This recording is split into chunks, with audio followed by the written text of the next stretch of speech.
कक्षा 10 के सभी छात्राओं का मैं अपने YouTube channel Chakrapani Pandey KLIC पर स्वागत करता हूं।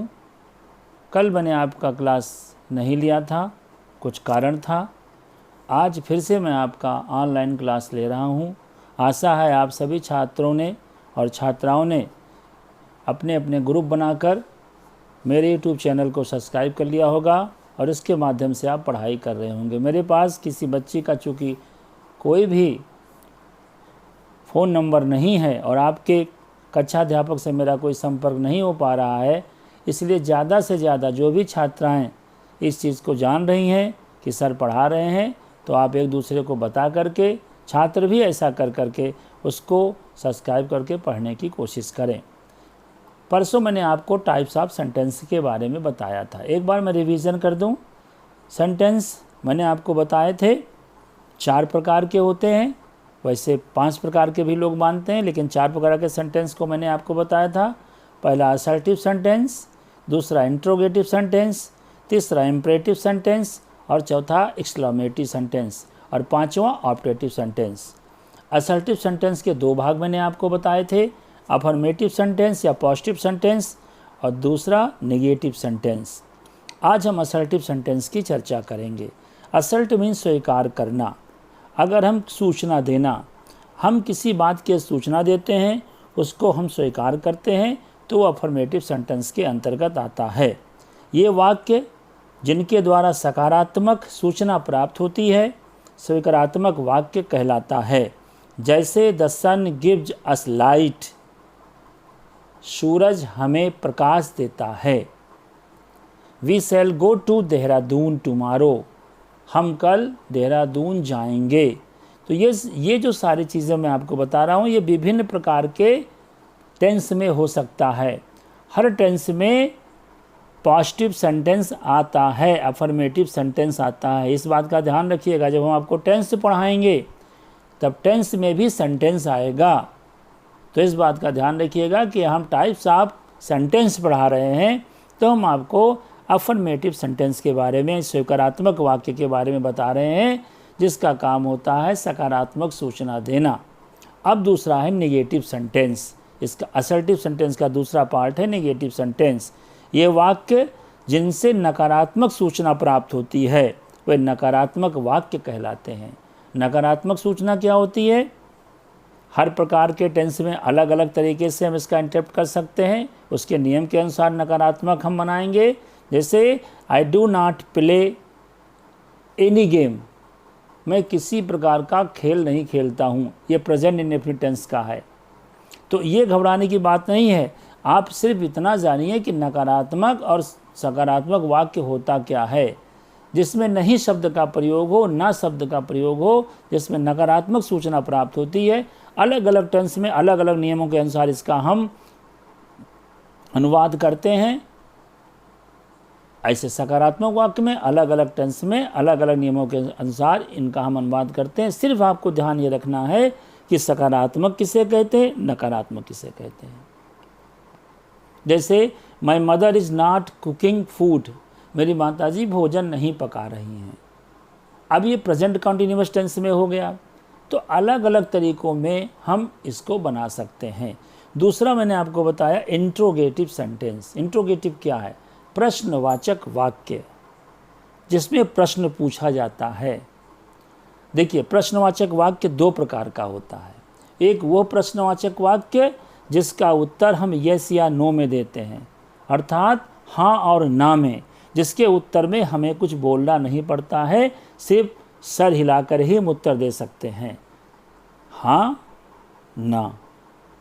जैसे are you 16 years old girl, क्या तुम 16 वर्ष की हो? ऐसे भी दे सकते हो। यस या नो प्रश्न वाले यस या नो इंट्रोगेटिव सेंटेंस, जिसका उत्तर हाँ या ना में दिया जाता है। ऐसे प्रश्नवाचक वाक्य सहायक क्रियाओं से प्रारंभ होते हैं।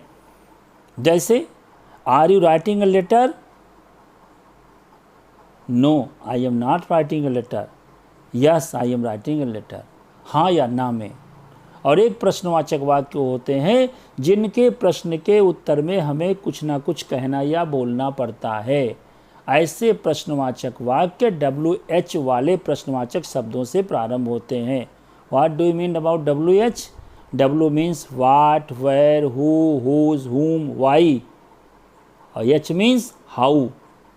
यानी व्हाट मीन्स क्या, वाई मीन्स क्यों, हु माने कौन, हुज माने किसका या किसकी, हुम माने किसको। जब ऐसे प्रश्नवाचक शब्दों से कोई प्रश्नवाचक वाक्य बनता है तो इनके उत्तर में हमें कुछ ना कुछ कहना पड़ता है।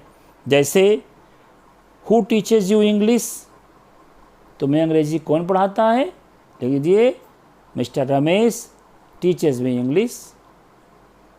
वेयर डू यू लिव, आप कहाँ रहते हो? आई लिव इन गोंडा, मैं गोंडा में रहता हूँ। तो ऐसे प्रश्न के उत्तर में हमें कुछ ना कुछ कहना या बोलना पड़ता है। तो ऐसे प्रश्नवाचक वाक्य जो प्रश्नवाचक शब्दों से प्रारंभ होते हैं उनके उत्तर में हमें कहना बोलना पड़ता है। ऐसे प्रश्नवाचक वाक्य जो प्रश्नवाचक नहीं बल्कि सहायक क्रियाओं से प्रारंभ होते हैं उनके उत्तर हमें यस या नो से देने पड़ते हैं। तो इंट्रोगेटिव सेंटेंस दो प्रकार का हुआ। एक बार मैं फिर से रिपीट कर दे रहा हूँ।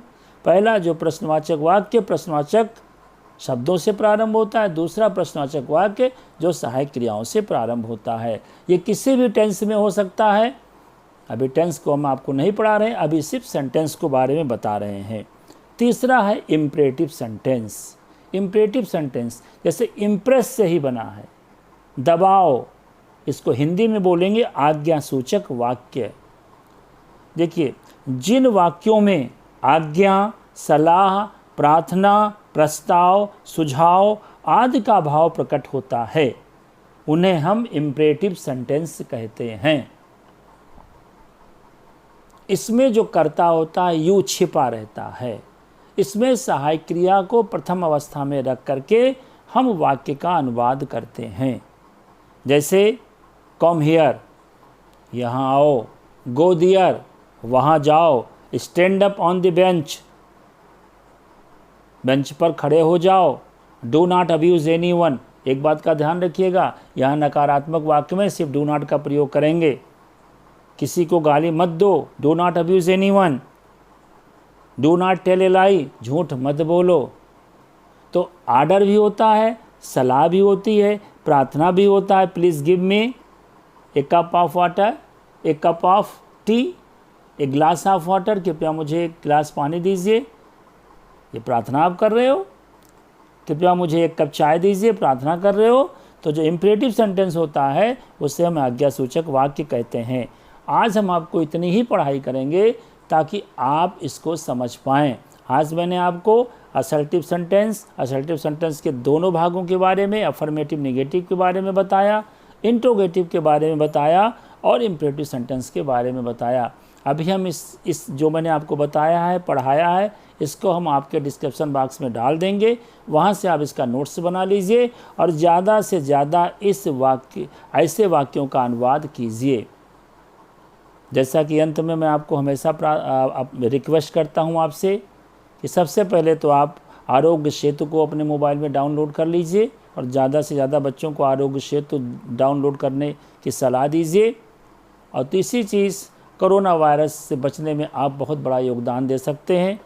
बच्चों में प्राय देखा जाता है, लड़कों में कि घरों से अक्सर बाहर निकलते हैं, लड़कियां कम निकलती हैं, लेकिन बच्चों से मेरा प्रार्थना है कि वो कम से कम घरों से बाहर निकलें। लड़कियां अपना काम करें, घरों का काम करें। शैक्षिक वातावरण से, शैक्षिक काम से समय उन्हें मिलता है तो वो घरों के काम में हाथ बटाएं। और यदि बाहर निकलते हैं तो मास्क का प्रयोग करके निकलें।